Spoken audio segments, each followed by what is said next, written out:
On the morning of February 1st, 2026, Nancy Guthrie did not arrive at church. That absence, noticed first by family, then by law enforcement, would mark the beginning of one of the most closely watched missing persons investigations in recent American memory. 34 days later, the 84-year-old mother of a nationally recognized news anchor remains missing. Her location is unknown, her condition is unknown, and the individual captured on surveillance footage at her home in the early hours of that morning has not been identified. This is what the evidence shows. This is what remains unresolved. Nancy Guthrie lived alone in the Catalina foothills area of Pima County, Arizona, a residential neighborhood on the northern edge of Tucson, quiet and established, situated near the intersection of Skyline Drive and Campbell Avenue. She was 84 years old, described by those who knew her and by authorities as mentally sharp and fully independent. She relied on daily medication. She had a pacemaker. Her mobility had limitations, but by every account available to investigators, she was a woman who managed her own life, maintained her routines, and on the evening of January 31st, 2026, had dinner with family before being dropped at her home by her son-in-law, Tommaso Cioni. The garage door closed at approximately 9:50 in the evening. That image, a door closing, a house going quiet for the night, would later become the last confirmed moment of normalcy in this case. What happened in the hours that followed is documented in part by the devices Nancy Guthrie had at her home, and in part by the physical evidence investigators found when they arrived the following afternoon. The doorbell camera at her front entrance disconnected at 1:47 in the morning on February 1st. Approximately 25 minutes later, at 2:12 a.m., the camera's own software registered motion, the footage recovered by the FBI and its private sector. Partners shows a masked individual on the property, gloved, armed, carrying a large backpack, tampering with the camera. At 2:28 in the morning, the application connected to Nancy Guthrie's pacemaker disconnected from her phone. 3 data points. 21 minutes. Investigators would spend the following weeks trying to understand exactly what they represent. Nancy Guthrie did not appear at a scheduled church service on the morning of February 1st. Her family made contact, grew concerned, and arrived at the residence.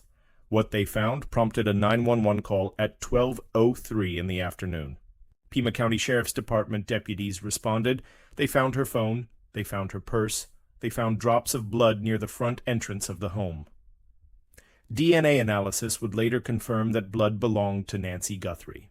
By February 2nd, the investigation had been formally reclassified. This was no longer a missing person inquiry. Authorities were treating it as a criminal abduction. Sheriff Chris Nanos addressed the public directly in the days that followed. His position was unambiguous. Nancy Guthrie, he stated, did not leave voluntarily. She was taken by force. That determination, made on the basis of physical evidence, surveillance data, and the circumstances at the scene, shaped everything that came next. The Pima County Sheriff's Department deployed search and rescue units, K-9 teams, and drone operations across the area. The FBI entered the investigation, bringing federal resources, forensic analysis capabilities, and jurisdiction over elements of the case involving ransom communications. U.S. Customs and Border Protection provided additional search support.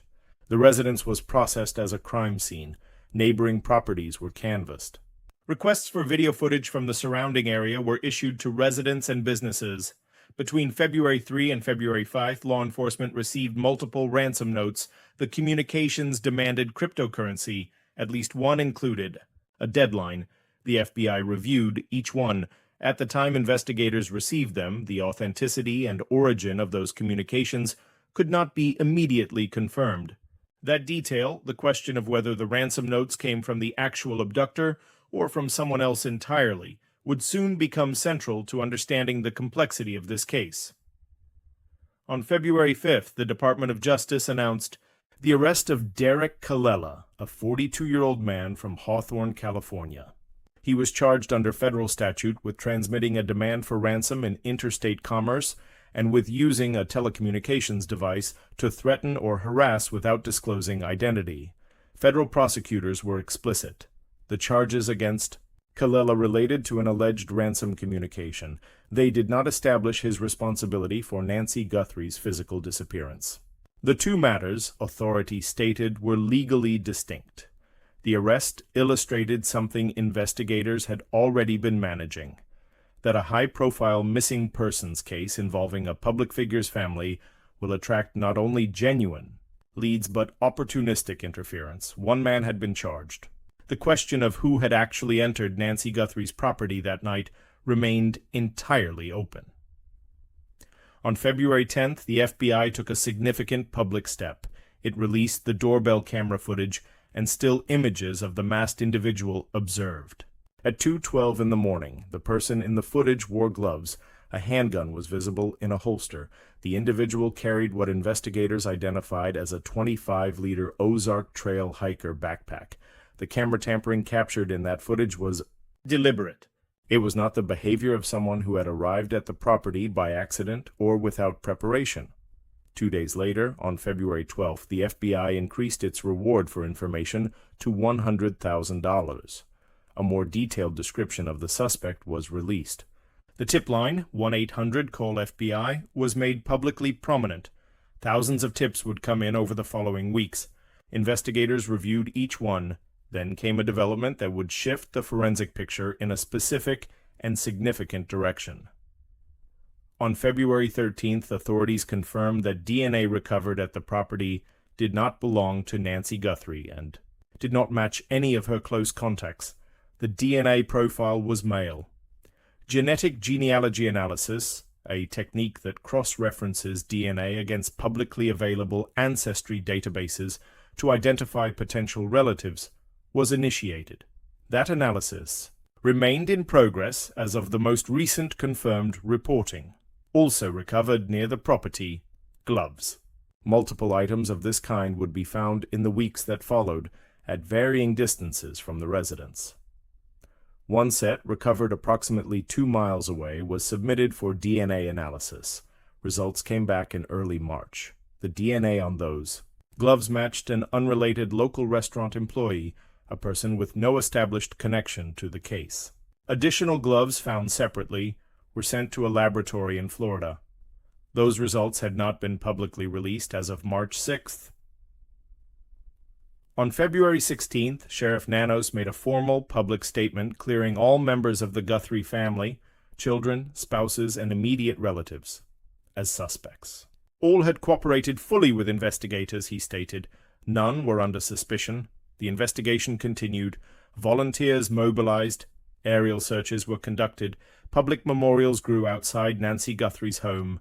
Flowers, handwritten notes, artwork, an open letter addressed directly to whoever was responsible. On February 24th, the family announced a $1 million reward of their own. Combined with the FBI's contribution and other law enforcement resources, the total reward for information leading to Nancy Guthrie's recovery exceeded $1 million. On February 27th, the Pima County Sheriff's Department issued a procedural update. The department was, in its phrasing, refocusing resources. Detectives specifically assigned to the case would carry it forward. A patrol presence in the neighborhood would be maintained. The search footprint was being concentrated rather than expanded. The home itself had by this point been returned to the family. On March 6th, Savannah Guthrie, her sister Annie, and Tommaso Cioni returned to the property. They stood at the driveway. They looked at the memorial the public had built. They held each other. No statement was issued. The visit required no statement. Then, on March 5th, day 33 of the investigation, 2 things happened that drew renewed attention to the case. In Tucson, members of a violent crimes task force were observed canvassing multiple streets in the iconic neighborhood around Nancy Guthrie's home. Officers went door to door on North Camino Miraval, the street that runs perpendicular to the block where she lived. Additional agents were observed on North Camino Escalante and a nearby adjacent street. This was not passive monitoring. This was active, on-the-ground investigative work on the 33rd day of a case that had, in the preceding week, generated minimal public law enforcement activity. What the canvass produced, whether new witness accounts, new video, new Physical evidence or confirmation of existing leads had not been publicly disclosed as of March 6th. In New York on the same day, Savannah Guthrie arrived at the NBC Today show studios. She did not go on air. She was there, a network spokesperson confirmed, to thank her colleagues for their support. A video obtained and published by TMZ showed her embracing co-workers on the studio floor. Her co-host, Jenna Bush Hager, told viewers that Savannah had said she intended to return to the program, that it was her home, the place where she felt loved, but that she remained focused on her family and on bringing her mother home. Co-host Chanel Jones described the moment in terms of a storm not yet past, but with a light somewhere within it. Savannah Guthrie has not returned to the air. The Today Show has not announced a date. The case, as it stands on day 34, is structured around several confirmed facts and a series of questions that remain without public answers. What is confirmed? Nancy Guthrie was removed from her home against her will. Her blood was found at the scene. A masked, armed, gloved individual was on her property in the early morning hours of February 1st.